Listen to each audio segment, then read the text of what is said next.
What a pleasure it is to be back with what feels like family. I think the last time I addressed, and if I can call you the Brexit Party congregation, if I may, for a moment, the last time I addressed a Brexit Party congregation, I think, was 3 years ago. And it really is like coming back into a family. I met June, COVID separated all of us for a long time. I met June this morning, met Martin Daubney, saw Richard, and it was literally a sort of very uplifting, warm feeling. And so forgive me for that slight sort of emotional start, but it is wonderful to be here. And before I go further, I just want to say what a terrific thing it is that Richard has kept the party going. You know, it would have been very, very easy in 2019, after Boris Johnson won that 80-seat majority, to think that he would get Brexit done, to think that our job as a party was over, and for Richard to go back to his very profitable property business. But he's actually kept the fight on. He's brought us all together today, and we've kept collectively an eye on the Tory party and their form of what they call Brexit. But we all know, don't we? Who in this room thinks, put your hand up if you think we got Brexit. Who thinks we've got Brexit? Who thinks we haven't got Brexit? Well, there you go. And why is Brexit important?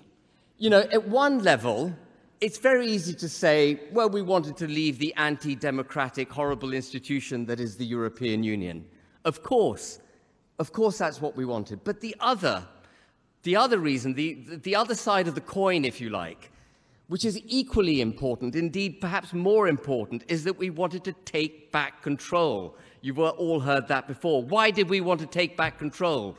We wanted to take back control so that we could chart a path for the United Kingdom that suits the people of the United Kingdom, so that we would not have globalist, supranational, institutional interests shoved down our throat because that's what the unelected elite think is good for us.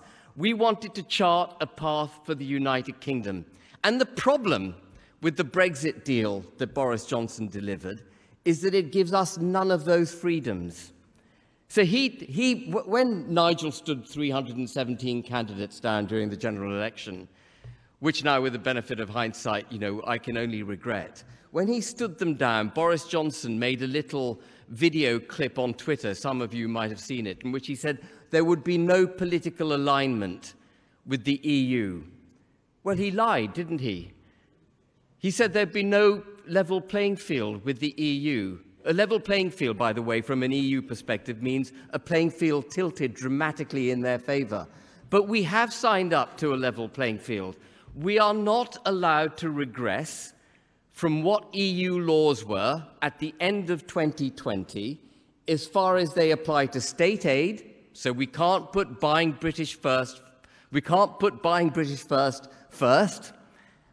We can't deviate on competition. That's their way to make sure that we can't compete. We can't deviate from employment law because they want to. And by the way, restrictive employment law is not for the benefit of the employees. It's for the benefit of large corporations to prevent dynamism and the creation of new organizations. It suits the big supranational institutions to have a very bureaucratic, highly regulated employment market. It's not good for economies, and that's something else that we've signed up to. But perhaps worst of all, when you think about the cost of living crisis we're now in, we signed up to something called non-regression on environmental standards. What that effectively means, ladies and gentlemen, is that any law that existed in the United Kingdom on the 31st of December 2020, which related to the environment, cannot be reversed. And as you might recall, Theresa May's parting shot when she left as Prime Minister was to sign us into this net zero commitment by 2050. That is the most economically regressive tax on the working and middle classes that you could conceive. By the Treasury's own estimates, that cost is going to be £1.4 trillion to get us there by 2050. And that cost burdens, as I say, the working and middle classes. It's not a price that the rich are going to pay. The rich couldn't care less about paying £12.50 to drive in the ultra-low emission zone. They couldn't care less about paying 15 quid to go into the congestion charge. Sorry, I'm speaking a bit as a Londoner, but I think you know what I mean. It's water off a duck's back. The people who it affects worst and the people who will pick up the tab are the working and middle classes. The drive to net zero is, like so many other things that are born out of these supranational institutions, one of their elite intellectual projects that they think we, the people, need to sign up to. And the EU deal has signed us into it. We cannot deviate from net zero unless we're prepared to breach the deal that Boris Johnson signed. And on the back of that deal, we ditched our storage facilities in the North Sea. We turned our back on fracking. We turned effectively away from being an energy-independent country. Why do you think the US can raise interest rates so aggressively now without fearing for its economy? It can do it because it's energy independent. Their gas prices haven't gone up. Their oil prices haven't gone up. Ours have gone through the roof. It needn't have been this way, and it's because of the Brexit deal. That's what's causing the problems in the financial markets in the UK. It's not the mini budget. The mini budget actually was genuinely quite a small drop in the ocean by comparison to the cost of living lid that Prime Minister Truss had to put on energy prices. And the reason it costs so much for us, just to go back again, just to drive this point completely home, is because we are committed to this net zero trajectory. And that is through the Brexit deal.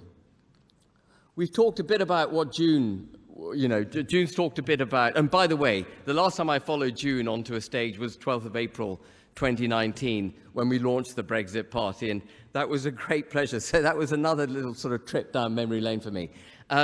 But, June's talked about the way the fishing community's had the United Kingdom turn its back on it. And that is an utter travesty. You talk about sustainable, renewable resources. Well, the fishing industry, the fish breed on their own in the sea. There's not much you have to do about it, but we've given it away. We've given it away to people like Macron, who will not stop short of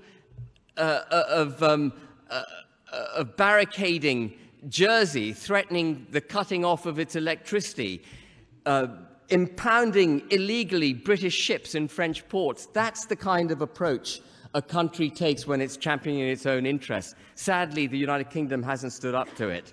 So we've turned our back on the fishing industry through that deal. And then there's some more esoteric, fundamental aspects of the deal, which I'm just going to touch on. First and foremost, those of you who wish to ditch the European Court of Human Rights are going to find it problematic with the Brexit deal in place, because actually it commits us to staying a member of the European Convention of Human Rights. We can't just deviate away from it. Personally, I don't think the Rwanda scheme deals with the problems of illegal migrants coming across the North Sea. The problem is not one of deportation. The problem is one of border enforcement. You've got to prevent the people from coming across into your territorial waters in the first place. Deporting them is rather like trying to get rid of the pregnancy once you're pregnant. It's much easier not to have got pregnant in the first place. So the European Court of Human Rights, whether or not it's the right thing to be exiting from that institution, is not going to solve that problem we've got across the North Sea. And then the other aspect, which might make some of your hair stand up on the back of your necks, is that as a result of the Brexit deal, we've signed up to the European Arrest Warrant. Does anyone in the room know what the European Arrest Warrant is? Okay, so if a European court issues an arrest warrant for a British citizen, European police forces can have them arrested in the UK without right of appeal and deported back to a European country, extradited back to a European country to face trial. That's unacceptable. That's European courts making decisions in the United Kingdom on British people. The whole deal is a disaster. When you look at it from an economic perspective, an environmental perspective, and from a legal perspective, it's a disaster. And it's not some kind of intellectual quest that I'm on to reveal what a disaster it is. It's because it prevents the United Kingdom from charting a genuinely independent course for the benefit of British citizens. But there's one other aspect of the deal which has become a bugbear for me and which I've taken the government to court over, and that is the Northern Ireland Protocol. I mean, the name itself almost, gets your eyelids dropping, but it's a very, very important part of the deal and very, very damaging to the United Kingdom. Effectively, what the Northern Ireland Protocol does, in the name of adhering and upholding the Good Friday Agreement, which, by the way, it doesn't, it undermines it, it takes Northern Ireland out of the customs union of the United Kingdom and places it into the customs union of the European Union. Under European Union and British domestic law, Northern Ireland is now a foreign country. Think about that for a moment. In order to leave the EU, we have left part of our country behind, 1.8 million people. In 1982, and this is how things have changed in this country, in 1982, we launched our Navy, our Air Force, and our Army to protect 3,000 people and 10,000 sheep in a British protectorate 8,000 miles away. Wind the clock forward, and we're giving up part of the United Kingdom. And make no mistake, ladies and gentlemen, the Northern Ireland Protocol is designed to create Irish reunification. The Republicans and nationalists in Northern Ireland and those in the Republic of Ireland saw the Belfast Good Friday Agreement as a bridgehead, not as a settlement for peaceful existence as part of the United Kingdom. They saw that as a bridgehead for further advancement of their cause, and the protocol delivers it to them. June will remember, Richard will remember, David, Martin will remember when we were in the European Parliament that we were told repeatedly the price for Brexit will be Northern Ireland. And that is where we're heading. My case goes to the Supreme Court on the 30th of November, and we'll probably get a judgment in early January. But already the Belfast High Court, which threw our claims out, by the way, did adjudicate, nevertheless, that the protocol has undermined the Act of Union.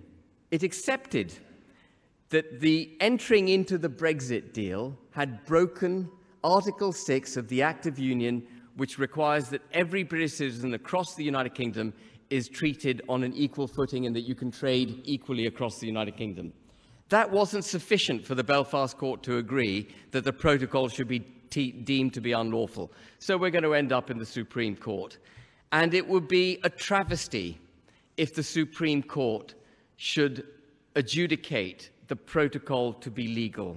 What it would be doing is basically validating the breakup of the United Kingdom without even a plebiscite for the people of Northern Ireland to make that decision.